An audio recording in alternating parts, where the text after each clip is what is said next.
Hello everyone, how are you? I hope fit and fine. Now students, welcome to the English class, to the most lively English class, and that also with Neetu ma'am. Okay students, today I am going to begin a new interesting topic of NDA English, and that is ordering of words in a sentence.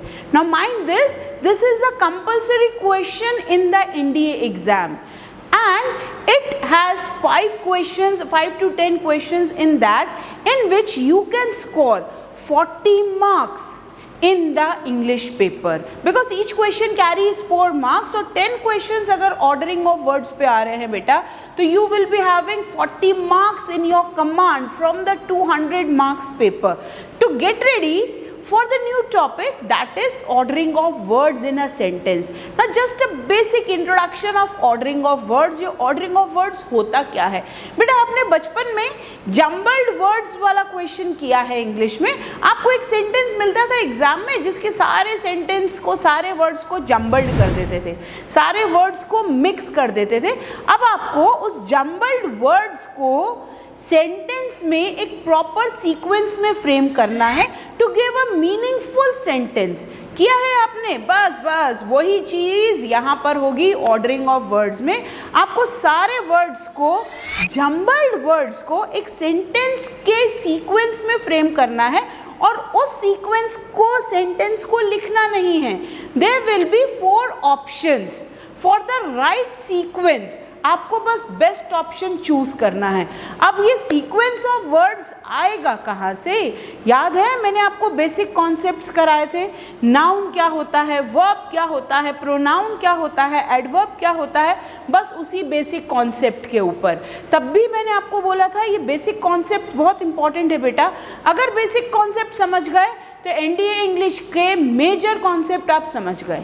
Now basic concepts में noun की जगह क्या होगी, pronoun की जगह क्या होगी, verb की जगह क्या होगी, एडजेक्टिव की जगह क्या होगी, बस यही चीज़ें याद करके you can score full marks in ordering of words in a sentence. So let's begin ordering of words in a sentence.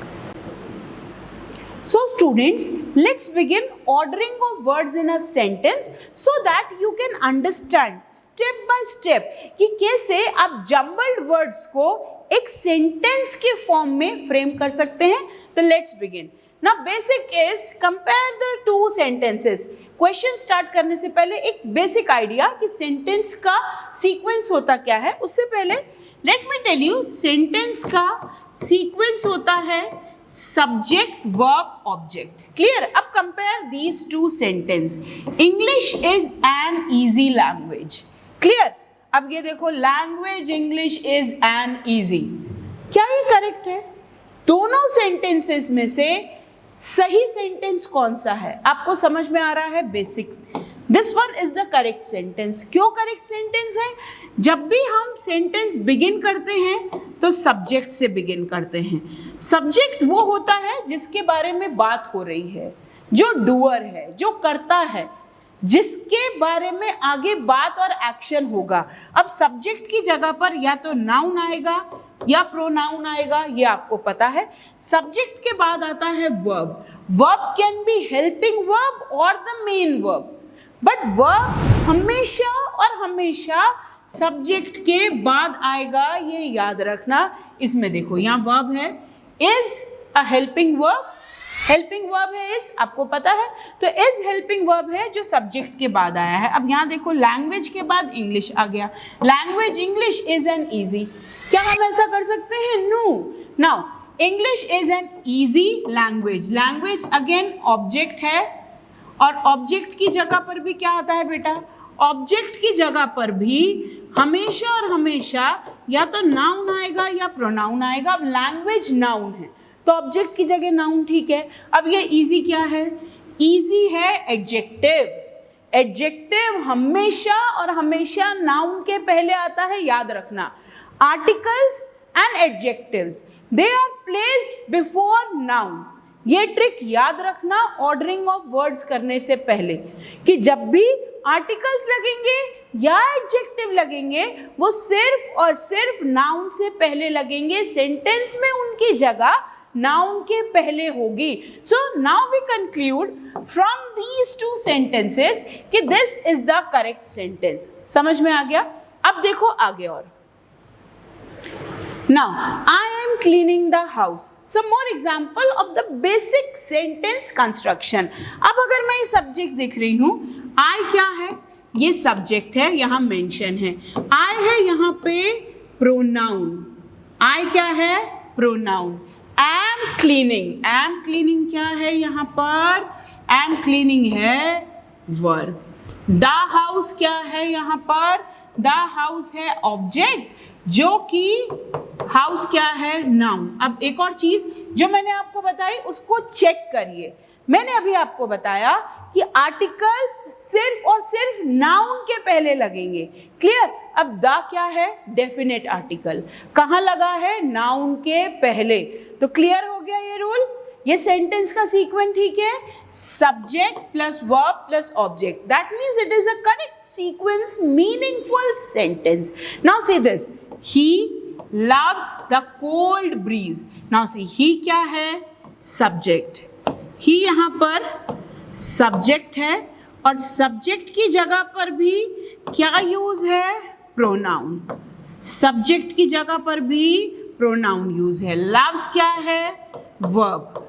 Verb में भी कौन सा यूज है? V1 plus S, that is present tense. The cold breeze क्या है? Object. Object की जगह पर भी क्या यूज है? ऑब्जेक्ट की जगह पर यूज है। सी देखो, पूरा पूरा पोस्टमार्टम करना है सेंटेंस का पूरा। यहाँ पे ब्रीज क्या है? ब्रीज है नाउन। कोल्ड क्या है? कोल्ड है एडजेक्टिव। क्लियर? द क्या है? द है आर्टिकल।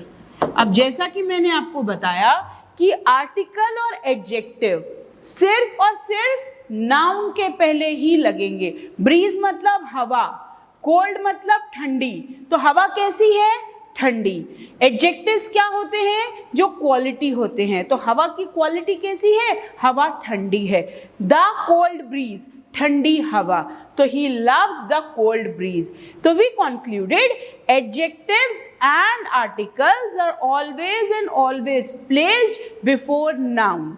सब्जेक्ट और ऑब्जेक्ट की जगह सिर्फ और सिर्फ नाउन या प्रोनाउन यूज होगा, उसके अलावा कुछ भी नहीं।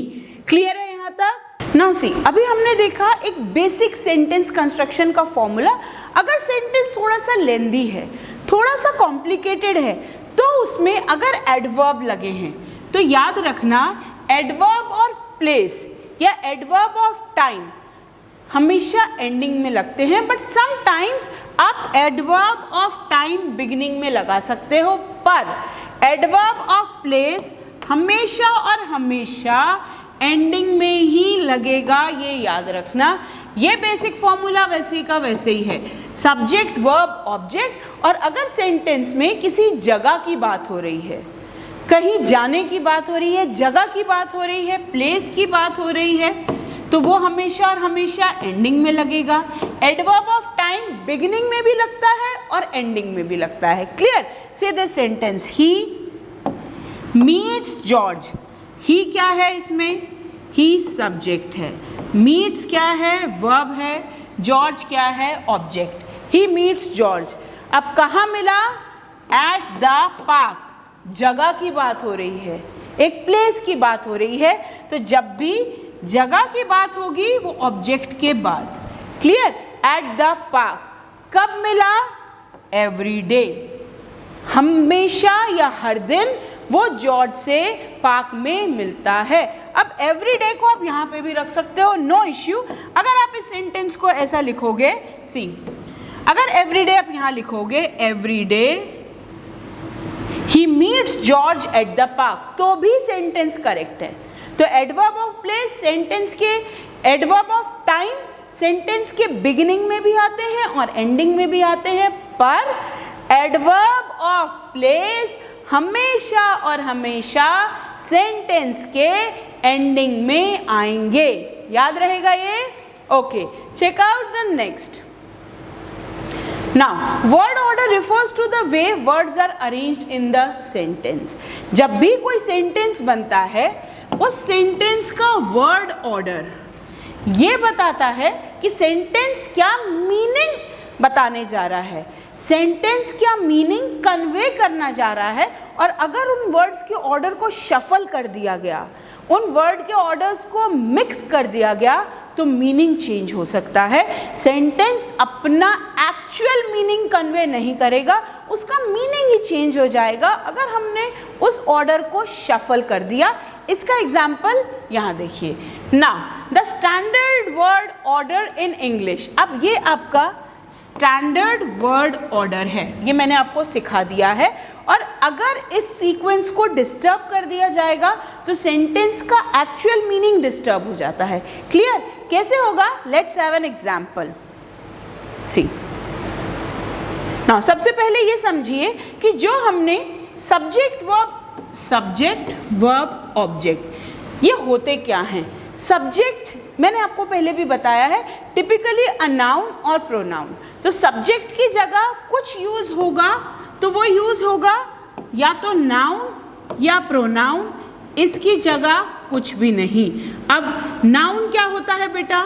नाउन होता है name of a person, place, animal और थिंग। और प्रोनाउन वो होते हैं जो नाउन की जगह देख के लेंगे as per the gender of the noun, as per the number of the noun, as per the case of the noun. Clear? Noun हम पढ़ चुके हैं अच्छे से। नाउ वर्ब द एक्शन और स्टेट ऑफ बीइंग। वर्ब कौन से time पे क्या एक्शन हो रहा है वो वर्ब बताता है। ऑब्जेक्ट अगेन जो हमें वर्ब का एक्शन करना जिस पे इफेक्ट हो रहा है वो ऑब्जेक्ट की जगह आता है। अगेन ऑब्जेक्ट की जगह भी यूज होगा तो या तो नाउन होगा या प्रोनाउन होगा, इसकी अलावा कुछ भी नहीं। क्लियर? सब्जेक्ट और वर्ब ने मिलके जो भी काम हुआ है, सब्जेक्ट ने जो एक्शन किया है उसका असर जिस पे पड़ा है वो ऑब्जेक्ट है। Okay, done. नाउ जो मैंने अभी बताया, the sequence of words can change the meaning of the sentence. तो अगर सीक्वेंस करेक्ट नहीं है तो मीनिंग गलत हो जाएगा। और वो कैसे गलत होगा? सी अब सेंटेंस देखिए, the chicken cross the road. Now see, the chicken cross the road, इसका पोस्टमार्टम करते हैं। द चिकन क्या है यहाँ पर? द चिकन है सब्जेक्ट। सब्जेक्ट की जगह क्या लगा है बेटा? सब्जेक्ट की जगह लगा है नाउन। अब जैसा कि मैंने आपको बताया कि नाउन से पहले आर्टिकल्स लगते हैं। अब ये द क्या है यहाँ पे? द है आर्टिकल जो कि नाउन के पहले लगा है। क्लियर? नाउ क्रॉस्ड क्या है? ये क्रॉस्ड है वर्ब और कौन सा form? V2, past tense. Again the road क्या है? ऑब्जेक्ट। ऑब्जेक्ट में क्या लगा है? ऑब्जेक्ट में लगा है नाउन। कौन सा noun? Road. Again the article is placed before the noun road. Clear? तो ये सेंटेंस हमारा प्रॉपर ऑर्डर में है, सब्जेक्ट वर्ब ऑब्जेक्ट। अब नेक्स्ट सेंटेंस देखिए, the road cross the chicken. The road cross the chicken. First sentence में हम कह रहे हैं the chicken cross the road, मुर्गी ने रोड क्रॉस करी। अब मुर्गी ने चल चल के रोड क्रॉस की। अब सेकंड सेंटेंस कह रहा है रोड ने मुर्गी को क्रॉस किया, the road cross the chicken. क्या मीनिंग प्रॉपर कन्वे हो रहा है? नहीं। तो जब भी हम वर्ड्स को शफल कर देते हैं, मिक्स कर देते हैं, उनका ऑर्डर या उनका सीक्वेंस डिस्टर्ब कर देते हैं, सेंटेंस का एक्चुअल मीनिंग कन्वे नहीं हो पाता। क्लियर? अब यहाँ तक तो बात ठीक थी कि चलो ओके। सी दिस, अगर हमने क्रॉस्ड को पहले रख दिया, cross the road the chicken, verb क्या सेंटेंस में पहले आएगा?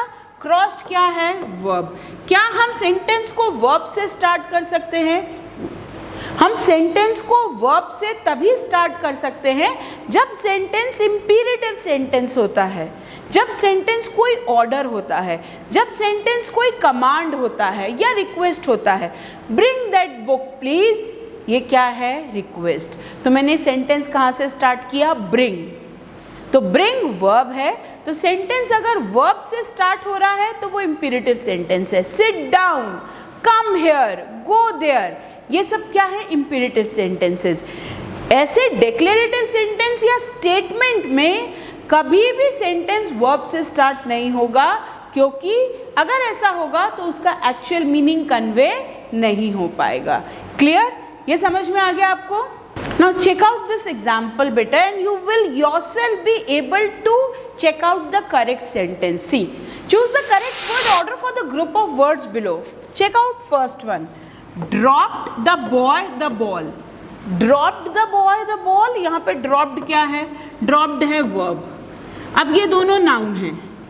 अब लेकिन समझ में नहीं आ रहा कि subject क्या है और object क्या है, तो ये तो हमारा गलत है, इसको करो cross. Check out the next.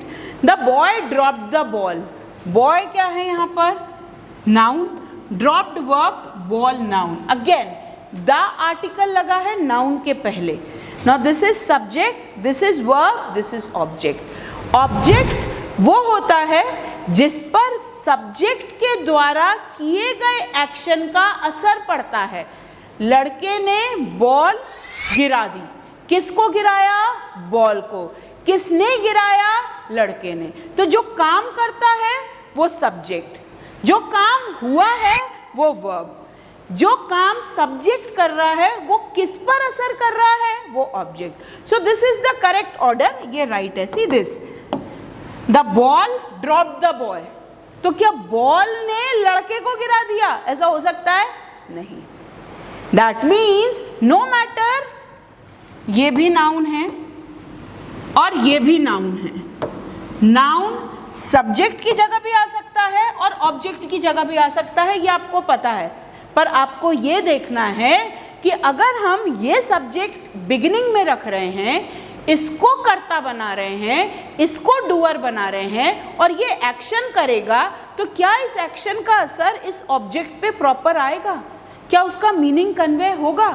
तो अब ये बस ये रट के मत जाना कि सब्जेक्ट की जगह भी मैडम ने बताया है नाउन यूज होता है और ऑब्जेक्ट की जगह भी नाउन यूज होता है, तो नाउन को कहीं भी रख दो, सब्जेक्ट की जगह रख दो या ऑब्जेक्ट की जगह रख दो। नो बेटा, चेक आउट कि काम कर कौन रहा है। जो भी काम कर रहा है वो सब्जेक्ट है, जिस पर काम का असर हो रहा है वो ऑब्जेक्ट है। तो ये सोचकर ही सेंटेंस को फ्रेम करना। तो यहाँ पर आपको बेसिक समझ में आया कैसे आप एक सेंटेंस को फ्रेम करने के लिए पार्ट्स ऑफ स्पीच का सीक्वेंस करते हो और उस पार्ट्स ऑफ स्पीच के सीक्वेंस से कैसे उस सेंटेंस का एक्चुअल मीनिंग कन्वे होना चाहिए।